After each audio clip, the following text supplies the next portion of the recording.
lights and cameras and mirrors.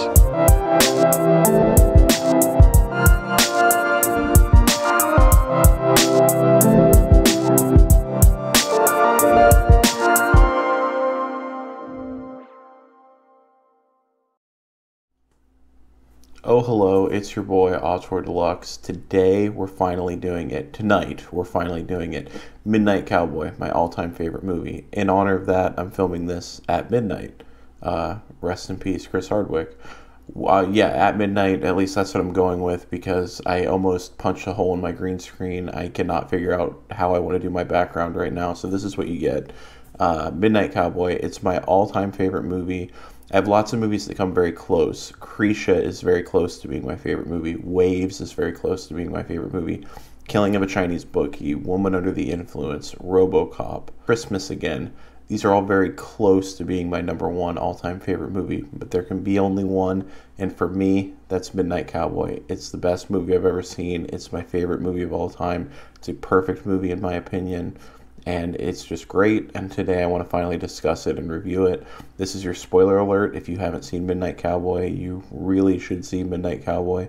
If you are a fan of this channel, I highly recommend it. I literally could not recommend a movie more. So let's start with the plot of Midnight Cowboy. It follows Joe Buck, who is an aspiring hustler and current dishwasher in Texas. Joe is the definition of a loner. All he really has is his cowboy attire, his radio, and his suitcase. So he takes those things, hops on a bus, goes to New York City to become a big-time hustler. Things don't go as planned. He becomes broke very quickly. This is when he meets a sickly scammer named Rico Rizzo, aka Ratso Rizzo, played by Dustin Hoffman. Rizzo becomes his manager. They team up. They decide they're going to hatch this big plan and move to Miami.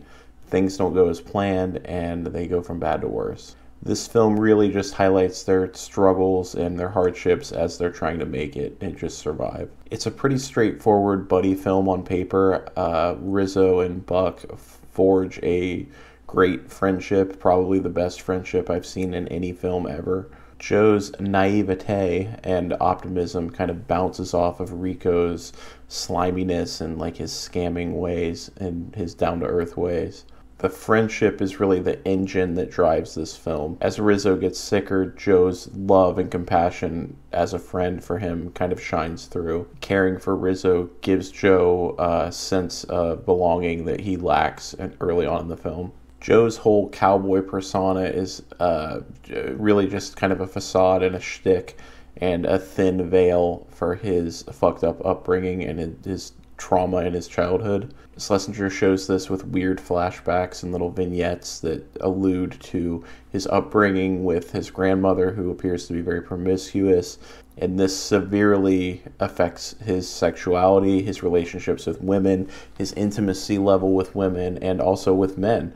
You can tell he was kind of raised by a lot of the shitty dudes that were just around. Every time in the movie that Joe gets close or intimate with a woman, there's some kind of distraction, whether it's a TV, whether it's a radio, whether it's one of his flashbacks. There's always something that interrupts. He has trouble performing with the women that he actually likes or the woman that he actually likes. But when he's hustling, he ends up insulting the woman and ends up paying her at one point. Stylistically, this film is very impressive. The flashbacks are very fragmented and they kind of come and go before you can really digest them. And when Joe Buck has these flashbacks, Rizzo, contrarily, kind of has these fantasies where he's seeing himself kind of holding court in Florida and everybody loves him. His limp is suddenly gone and he's just the man. There's this great scene where all of that's happening. He's having this flash forward to what he sees being his life in Florida, but then it's juxtaposed with reality, which is Joe fucking up a meeting with a client. In actuality, he's sicker than ever, just standing in the rain on the way to their condemned apartment. This movie juxtaposes these ideas very well. There's another scene where they're kind of dancing to the radio to a commercial for orange juice with ice, fantasizing about being in Florida. Meanwhile, they're freezing to death in New York. Also, the like hipster hippie party is shot very well. It's done like on handheld cam, and it's very DIY. It reminds me of the early De Palma films. It reminds me of Greetings, The Wedding Party, Hi Mom.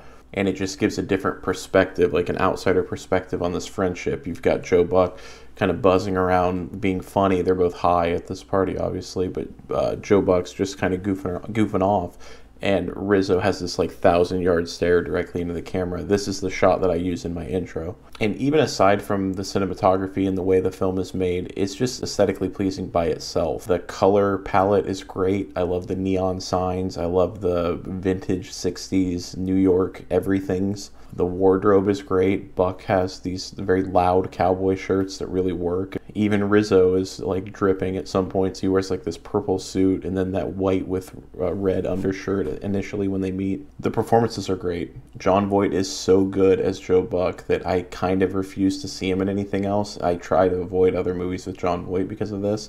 I avoid Ray Donovan because of this. I just only want to see him in my mind as Joe Buck. He really, as the Joe Buck character, he really displays that dopey optimism at the beginning of the movie, and then when that is broken down, it really sets up that heartbreaking ending. If that performance is not so subtle and so great, the ending would fall flat. And Dustin Hoffman is great as Ratso Rizzo. He has obviously that famous "I'm walking here" line, and also just his meekness and his limp. He has all these little affects that really help build that character. Also, the music is great. That Nilsson cover of Fred Neil's "Everybody's Talking," that immediately sucked me in as a viewer. That just showed the depth that this movie is going to have immediately, right off the bat, first scene. I don't know, this one just really pushes my buttons. This is my favorite movie of all time. I really relate to the lonerness of the film and the inability to find your place in the world. The ending fucking destroys me every time. It's one of the saddest, most heartfelt endings I've seen in any film ever. Again, the music is great. I can't think of a more aesthetically pleasing movie.